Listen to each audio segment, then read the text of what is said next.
Welcome back to the Homeschool Advantage podcast. I'm your host, Bex Buzzy, and today we have Robert Bortins, CEO of Classical Conversations, a job that Robert was actually born to do, literally.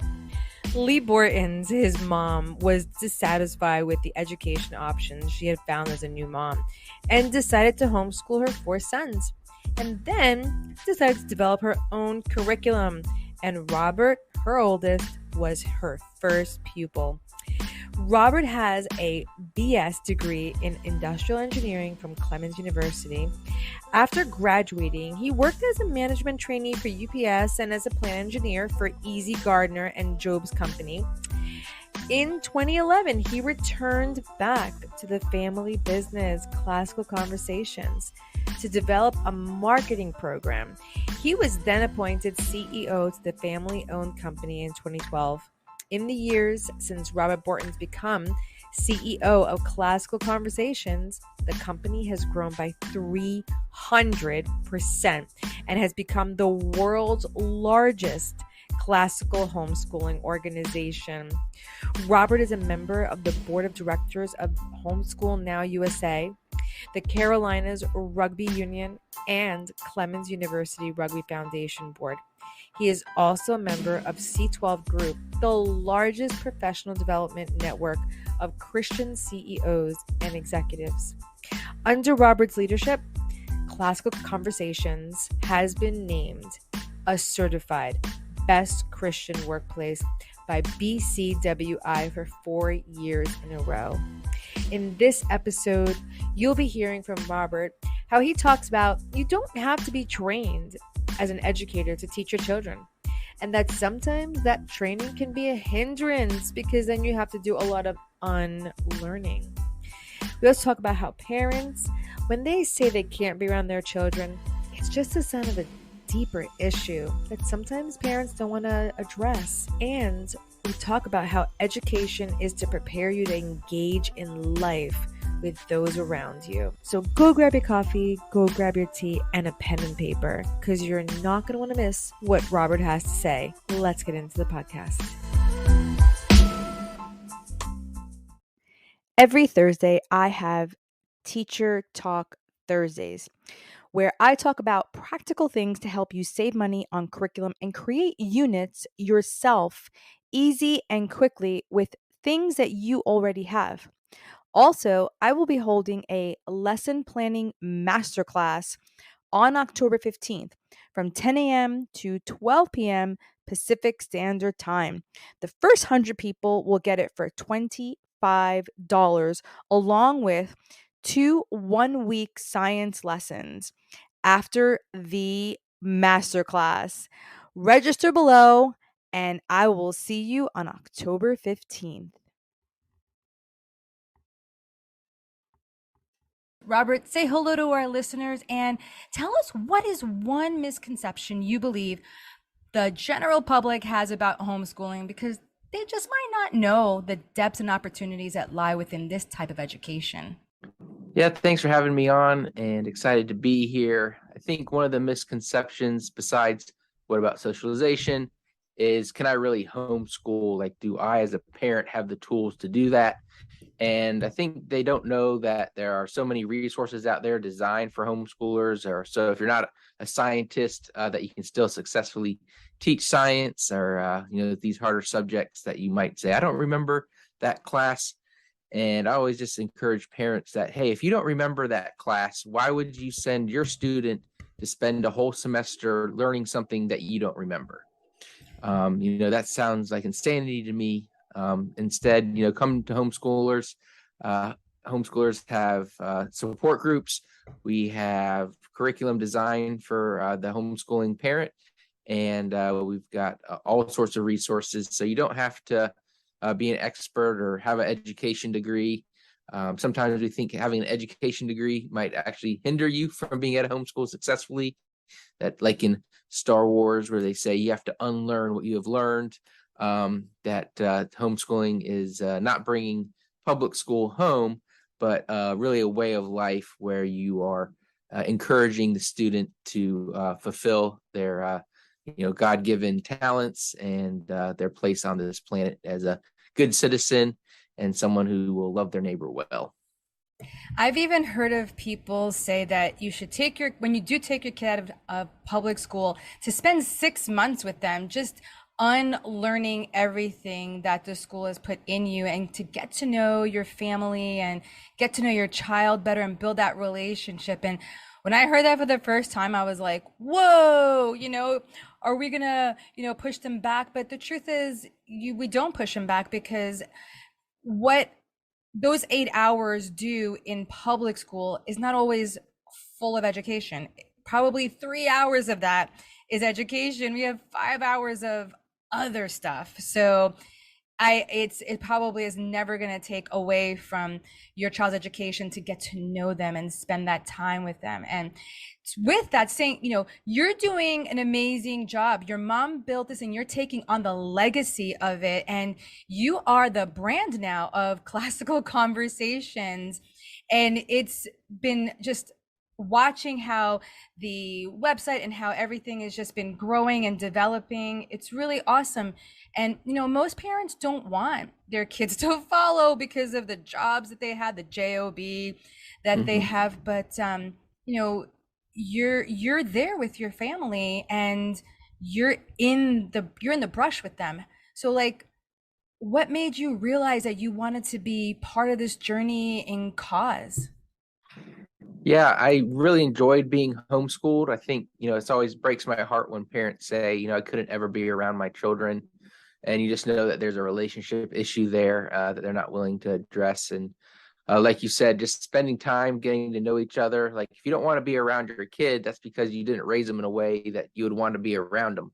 And you haven't put in those disciplines and practices. So that's why a lot of educators, and I wouldn't disagree with them, that the best thing you can do if you do pull your kid out is just build that relationship. And when you go to the grocery store, you can educate them there, teaching them how to look at discounts and all sorts of things. So education really is preparing you to engage in life and with those around you, and just being together can do that. For me, being homeschooled allowed me to pursue some passions of mine, playing basketball and growing up, as well as I thought I wanted to be an engineer. So I worked for an engineering company in high school when I was 16 years old. And during the summer, I was able to work full time. And during the school year, I was actually able to work a full day a week.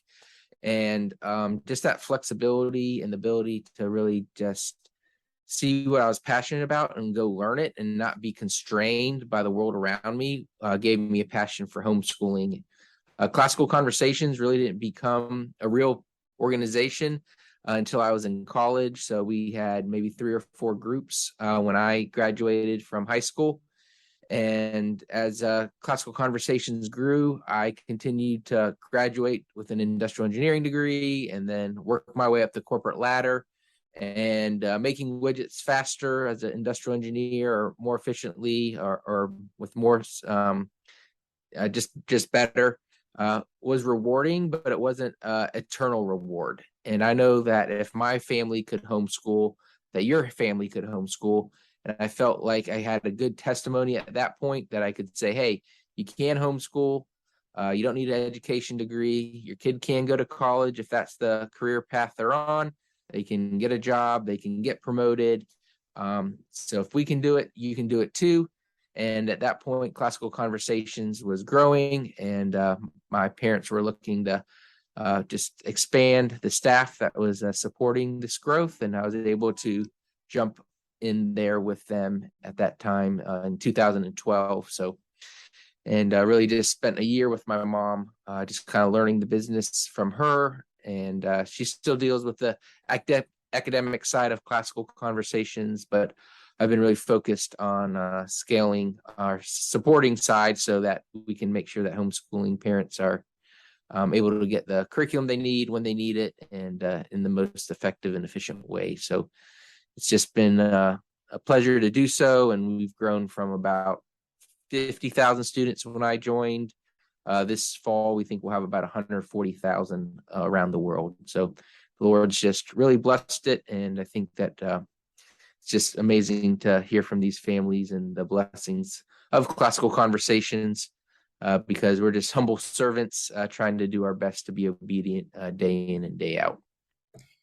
Wow, that's an amazing testimony. 50,000 to 140. It's almost like tripling the number. That's crazy. I hope that we can get it to 1 million, honestly, because this type of, education style, homeschooling education, I really do believe that it is by far more superior than traditional school. And I'm a traditional school teacher. Like, I still teach in the public school system. I'm super clear that the opportunities that lie in homeschooling are by far more superior. I think years back, I wanted to open up my own school so that way my high school students can actually get some real world experience, not actually still realizing that there is homeschooling. I honestly, it never even crossed my mind. And I think that's why right now I've become such an advocate for it, because you can do that right now. You don't have to create this huge school. You can actually partner with other like companies like you and programs and just other families, and you can do that. It's already in the works. So like, why reinvent the wheel, right? Yeah, I mean, my wife was a public school teacher for I think 8 years, maybe 9 years in South Carolina before we got married. So I mean, she comes from that system, and if you ever talk to anyone, they say, we need smaller class sizes. Well, would like a 1-to-1 class size be ideal? Yeah, that would be great. Well, I mean, obviously, that's what you get with homeschooling. Of course, if it's 1 to however many siblings you have, but it's an opportunity to pursue your ambition, your passions in life, and not have to necessarily be restricted by a clock on the wall or a bell, which are not really real life situations. Or even a room, right? Like, or just the ability not to be able to go and do internships like you did. You were able to go and work and do real field life work at a young age. And how exciting is that for, young men and women to go out into the force and actually put to work those things that they've learned? That's fantastic. And I know that even through homeschooling, they're able to get college credits. And so with that, I want to talk more about classical education and how your program and everything, because you are really extensive. As I was looking more and more into it, that you guys cover a lot. And even one of your reviews said that Classical Conversations is a one-stop shop, and that's awesome. Can you talk a little bit more about just your program and what it actually entails of it? Yeah, so a lot of times people hear classical education and they think Latin or reading really old books, and that is part of it. But really, a classical education is a way of teaching a person to be free. And so we look at the tools of learning, and we look at each subject as a way of practicing those tools of learning. And so those are divided into grammar stage, dialectic stage, and rhetoric stage. And anything you learn goes through these stages. And I was listening to one of your earlier podcasts about music, and about how music is really helpful for children and making it so that they learn, especially if you're in poverty, they have higher academic skills. And that's because music is one of the things that you have to teach classically. You have to start with, how do I hold my fingers? What are the notes? That's the grammar of music. And then the dialectic of music is, how do these notes come together? How does that flow together? And then the rhetorical stage of music would be either teaching someone else or putting on a concert. And so those 3 stages of learning each have different tools, have different ways that the brain learns, and it really pairs well with the growth stages of children. So when they're young, you go the grammar stage. So they're learning like history sentences, they're learning the periodic table, they're learning the multiplication tables through 15. They don't necessarily know what it means, but they have a great brain for absorbing information. And so when they get into more of the middle school and they go to the dialectic stage, they already have a wealth of information that they now have references to.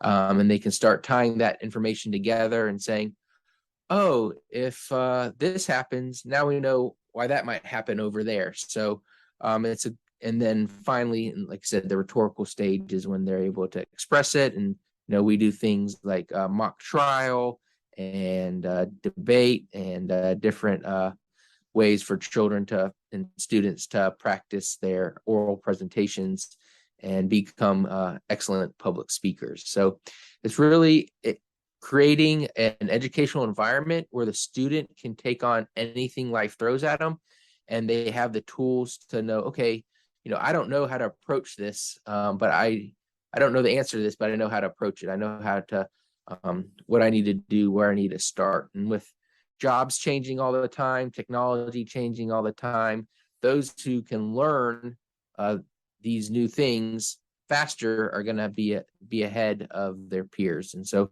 it's really a way of teaching students to love learning and giving them tools to learn for the rest of their lives.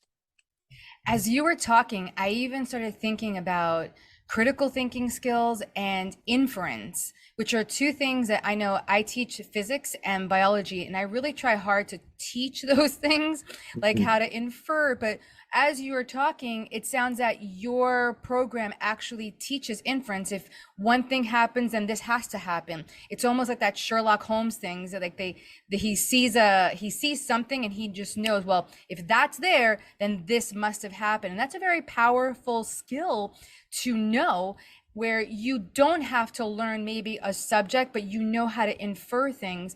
It also makes me think of my husband's former boss.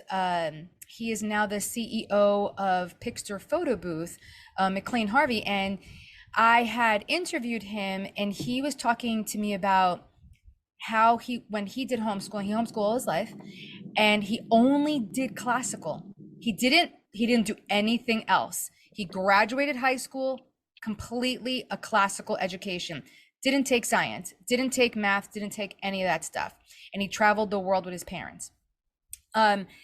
When he went to college, he's a businessman. He went to college and he tested out of math because he understood logic. He knew how to learn, he said. He goes, and he was able to infer things so that way he wasn't taken off guard. He knew how to think. And that's a really powerful tool. When I started to think about what you were saying, how important is it for us to teach the future generation those skills which are not really taught? Because if you think about the public school system, what do? We say, okay, follow my rules, write down what I say. There's no opportunity for them to be able to think outside the box. And when they do, it's like, nope, that's wrong. No, wrong. Well, when you have 30 kids in a class, you don't really want them thinking out of a box, because then you're going to get a lot of disruption. So I think that's, part of the system itself is inherently flawed. And, I think there was an old movie came out maybe early 2000s called Waiting on Superman, and just how like you need these Superman teachers, but you don't need just one of them. You need hundreds of thousands, if not millions of them, because of the inherent flaws in our government system. Or is it a really great ruse? Yeah.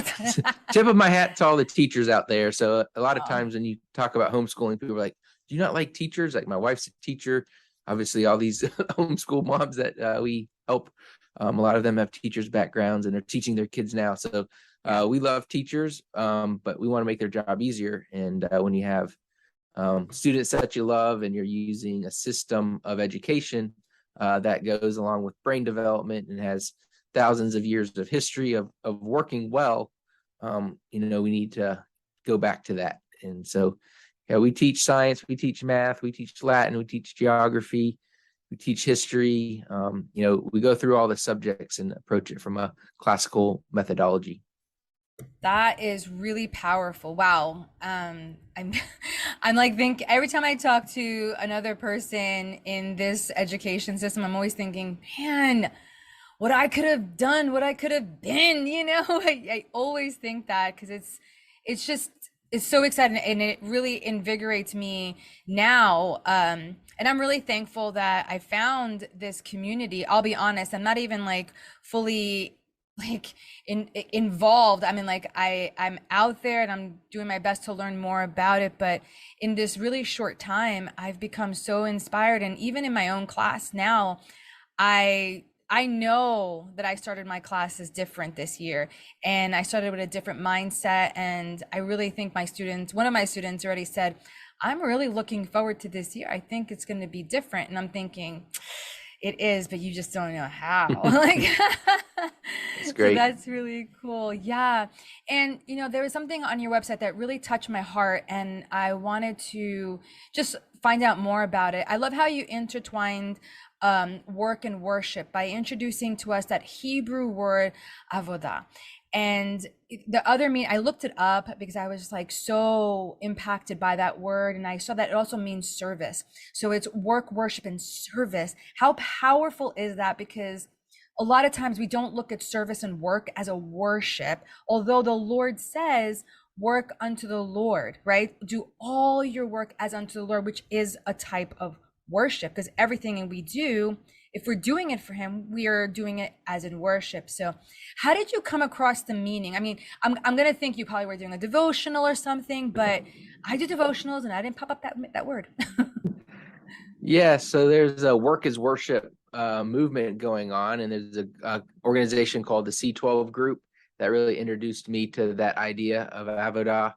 And it's just something that just makes a lot of sense to me, but it's something that we've lost, I think, here in the United States, that really as believers, as Christians, that everything we do ought to be unto the Lord, and we're not just the hypocritical Christian on Sunday morning, but then go into the world's way the rest of our lives. The Lord made it really clear that he gives people different talents. He puts them in different times, and he expects a return for those talents that he gave you. And as Christians and as believers, we need to use those talents to bring his kingdom here on earth.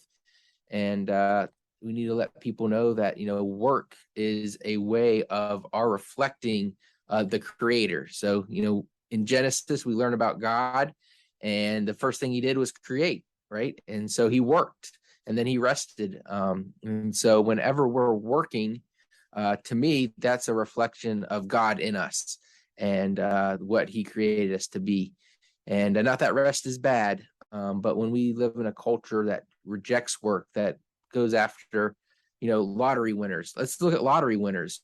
They have high suicide rates. They have high bankruptcy rates. You think, oh, if I could just win $10 million, my life would be better.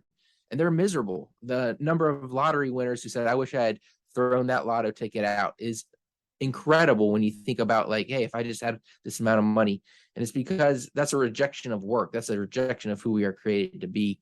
And so I think when, especially in education, because education is work, right? It takes time to learn the periodic table. It takes time to be a master pianist. It takes time to memorize your multiplication tables. It takes time to learn, where to put your commas and periods, and, what an adverb is and what a noun is and pronoun is. Like, it takes work. But as a student, if they know that work that they're putting in is a reflection of the Creator, then that makes it a little bit easier and makes it a little bit more worshipful. So yeah, if you're obedient, you're being worshipful. And so to me, work, education is part of our obedience to our Creator.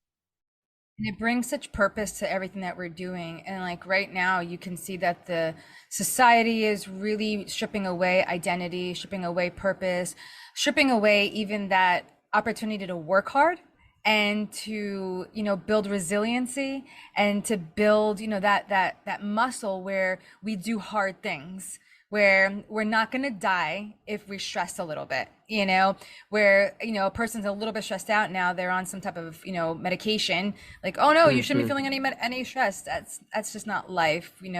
We get stronger through stress, right? Like, who goes to the gym and doesn't have pain?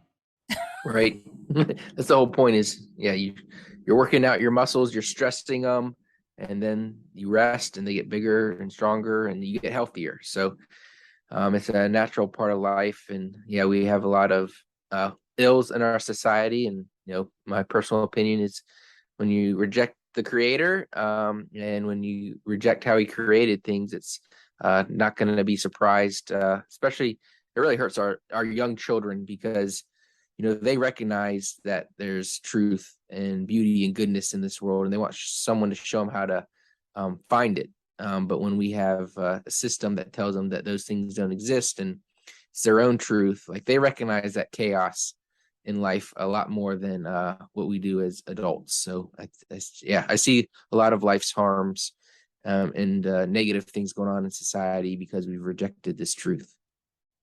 Yeah, you have the wisdom of like a person who's lived a full life twice over. And it has to be because the way your mom, raised you through homeschooling and everything. And I would love to just learn a little bit about how she began classical conversations and, what that looked like for you while you were growing up in under her tutorage.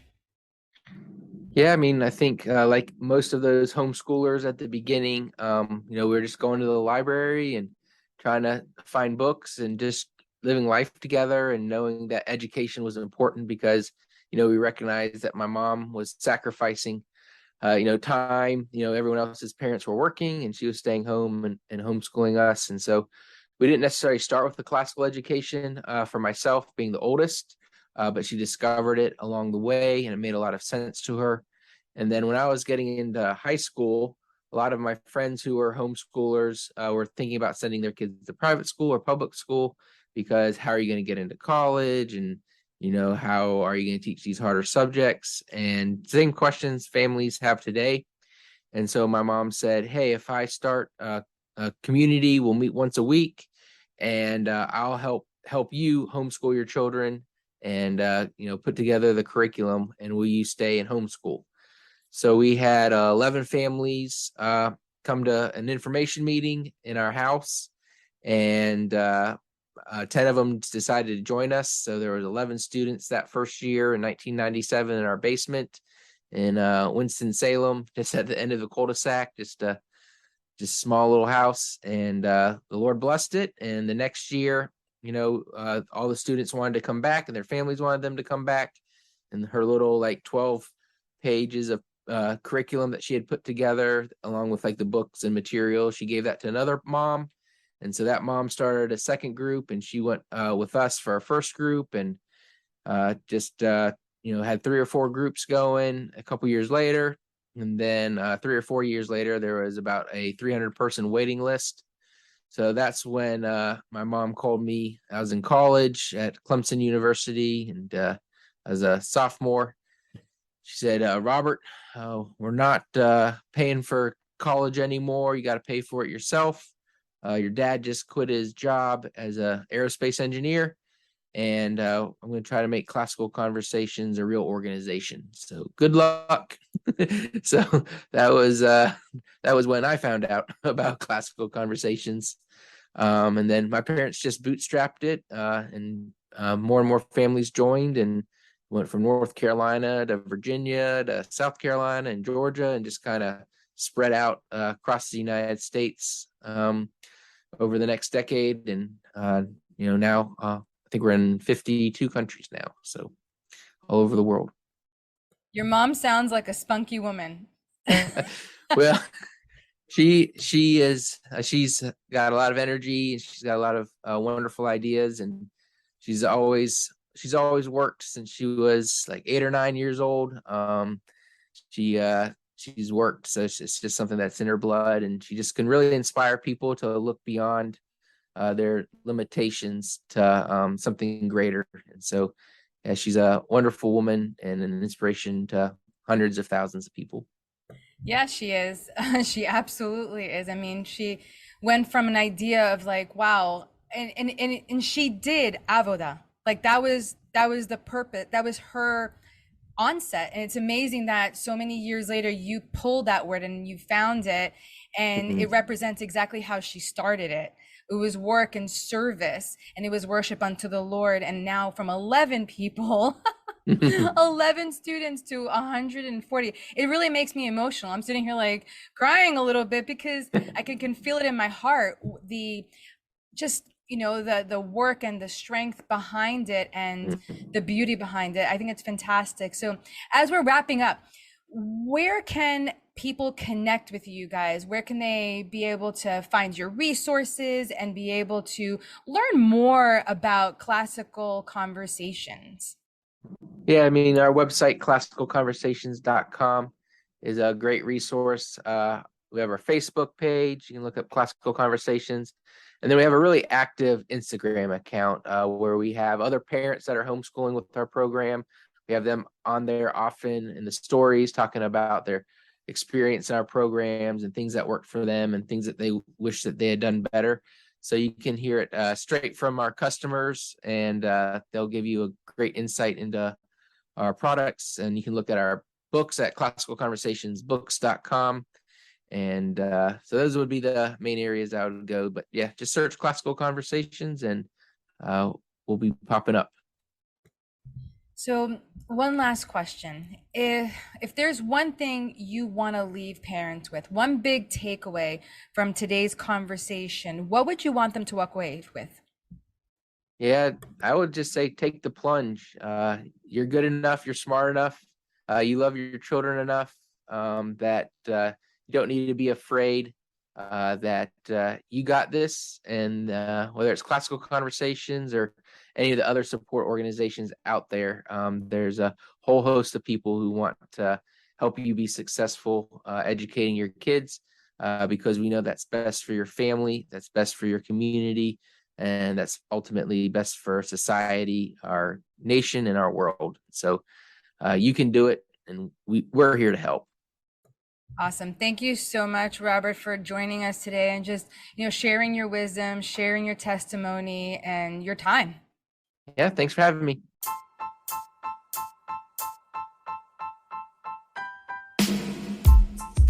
If you love the conversations we're having here on the Homeschool Advantage podcast, follow or subscribe our podcast to stay in the loop and never miss this amazing content. And please highly consider taking a minute to leave a positive rating and review to help others like you discover this show. See you next time.